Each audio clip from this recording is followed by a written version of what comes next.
Now to an ABC News exclusive interview with the retired Florida police captain who was acquitted of murder in that fatal movie theater shooting in 2014.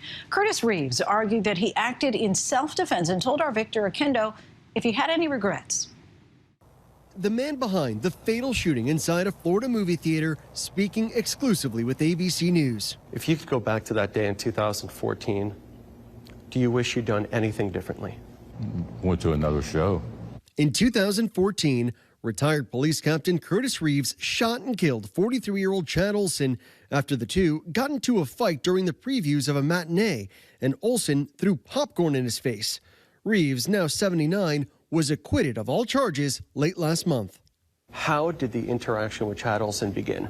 Well, it began rather mundanely, I would say. I simply asked a gentleman to turn his phone down. I didn't know him, so consequently I was not rude or anything. It was simply a request.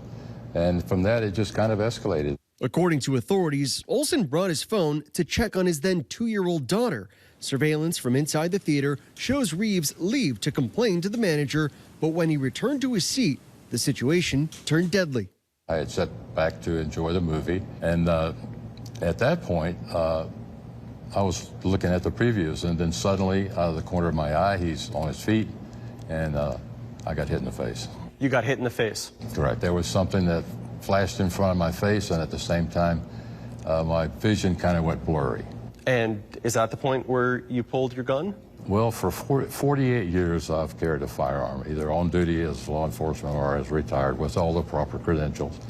It was at some point when I realized that he was trying to either reach for me or hit me again or strike me again, is at that point is when I went for the weapon. Olson was fatally shot in the chest. The bullet also hit his wife, Nicole, piercing through her ring finger as she tried to hold her husband back. She spoke with ABC News in 2014. The gunshot wound will heal. You know, it's a finger. The real pain is in my heart. Reeves was charged with second-degree murder and aggravated battery and spent most of the past 8 years on house arrest. Curtis Reeves was second-guessing himself for 8 years, because that's what you do if you're a human being and you take someone's life. This was hard on him. In 2017, a judge ruled he could not claim defense under Florida's controversial Stand Your Ground law. His attorneys instead arguing Reeves had no other choice but to defend himself with lethal force, given his advanced age. Do you wish you'd left your gun at home? Had I left my gun at home, there's a good chance that I wouldn't be here today. Is there anything else that you feel you want to say to set any kind of record straight here? I don't know if there's any record that needs to be set. You know, be careful if you're going to attack someone, or if you're being attacked. You have no idea what your adversary's capabilities are. We have too much hostility in our society. We got to get over that as a society. And there's no other way to do that than we have to be tolerant of each other. I want to say this. I have prayed for the Olson family, and she's a young woman, and I sincerely hope that she finds someone else to share her life and to be a good father to her child. I hope she gets on with her life and is happy. Several people testified that you were trying to de-escalate the situation in the movie theater that day, suggesting you should move seats. Looking back on it, do you wish you had moved to another row, yes, another section of the theater? I do, but because I felt trapped, it was terrifying. I have never been that scared in all my life. Any kind of message you might have for the Olson family here? I'm very sorry for what happened.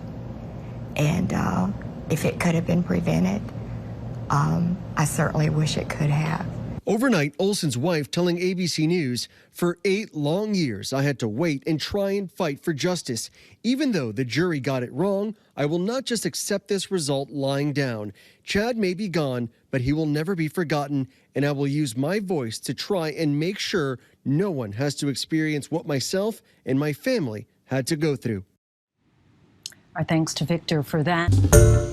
Hi, everyone. George Stephanopoulos here. Thanks for checking out the ABC News YouTube channel. If you'd like to get more videos, show highlights, and watch live event coverage, click on the right over here to subscribe to our channel. And don't forget to download the ABC News app for breaking news alerts. Thanks for watching.